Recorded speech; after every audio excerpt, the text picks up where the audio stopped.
Oliver, very impressive F2 season. I know you haven't won the championship, I know it's Charles Leclerc, but with Dams, you've always been a force from race one. And at Jerez at the weekend, a lovely drive. Just P2, nearly got Charles on the line. And it was one of those races where there wasn't a lot of overtaking, but it was an amazing race because the back markers came into it, tyre deg was a major factor, and your brain was ticking over from like 12 laps before the end, right? In terms of what you were going to be doing.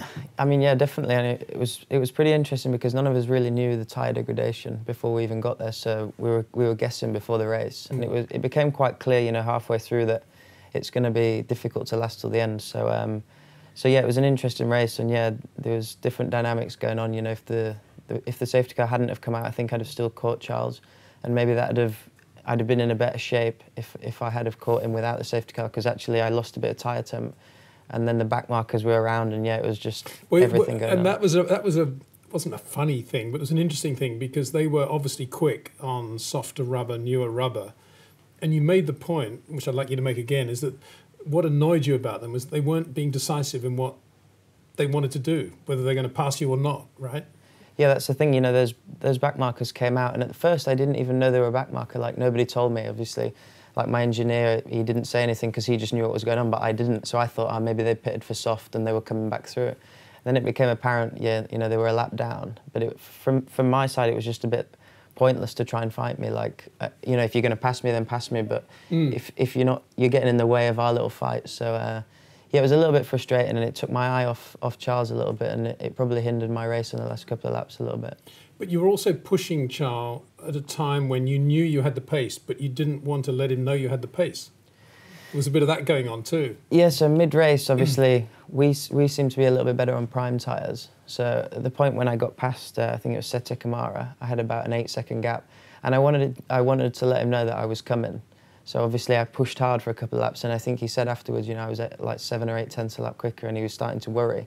So he started to push and then started to degrade his tyres more and more and more. So yeah, there's an element of trying to scare him during the race that I was coming and then hanging back a bit and then all that sort of stuff, because, you know, he was out front 5 seconds ahead and having a bit of an easy life, but I wanted to try and put some pressure in any way I could. Prema have done a brilliant job, there's no question, with Charles Leclerc this year. How do you see that relative to Dams and what you're doing with Nicholas Latifi? Where's the difference? I think one lap quali pace on the option tyres is where they seem really strong. Obviously, from where Dams were last year with Lynn and Latifi, you know, they struggled quite a lot.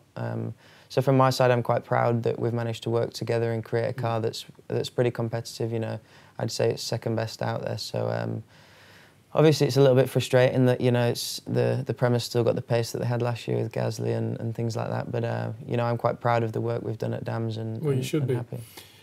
And there's another element here that I'd just like to mention, a sensitive one, obviously, but you lost your dad when you were quite young, and Charles lost his dad this year, and you're up there on the podium together. And I wonder whether there's any synergy there and whether you've got a feeling for what he's been going through as a result of what you had to live with.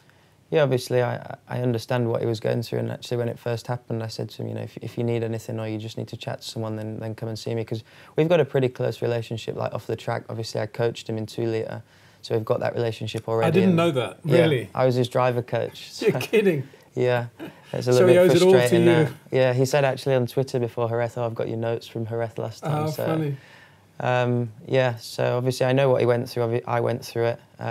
It gives you extra power, and you know you've got to channel that emotion into performance, and I think he's definitely done that, and it's been quite impressive for his age how he's dealt with it, and you know it hasn't got on top of him. We haven't seen it affect him, and I think if anything, he's used it as a positive. And you said something to him on the podium, I think, didn't you? Yeah, I said, you know, I could see... Because it was an anniversary for you too. Yeah, it was actually my dad's birthday, so I was thinking about my dad, and I looked at him, and he'd obviously just won the championship, he was pleased, and I just let him know that, you know, his dad would be pretty proud of him. Derek Warwick's another driver, person that's been very influential in your career. Tell us about Derek. Yeah, so I won the award back in 2011. Obviously, he's pretty into that, and you know has a lot to do with it. And he kind of took on a mentor role when I was with the RSF and helped channel and look after me in ways that they couldn't really do. And you know, he was a massive help, and I learnt so much from him. And yeah, and still to this day, it's nice to have him around. 2018 now. We need to be thinking about that. Yeah, it's tough. I mean, F1's a tough world. Obviously, I was pushing to try and get a seat. And you've done a few sim tests with some teams. Yeah, I do the Renault sim during the year, so I'm developing the car all the time, and I'm around the engineers. So obviously that opportunity is still there, and we're looking around at the moment to see what's available for 18. Obviously, I'd like to stay racing if I could, and there's different options. Super Formula, F2. I don't particularly want to do it again, but if I get the right opportunity, then I may.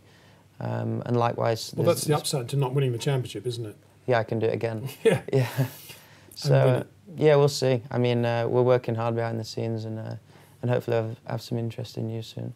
So you're still in your Renault t-shirt, but this is actually the Renault t-shirt you're wearing at Jerez, right? Yeah. They haven't changed since. No, I got my laundry done in London. So oh, did you? Oh, very good. But so, tell us about your logistics since that race. You haven't actually been home yet. No, I haven't. So I flew back on Monday into London, and then I stayed a few days there training, and obviously fitted that in with coming here. So yeah, I'm looking forward to getting home for a few days now. Well, we're looking forward to seeing you in Abu Dhabi, and let's hope, because second place in the championship is right up for grabs, you and Artem Markelov.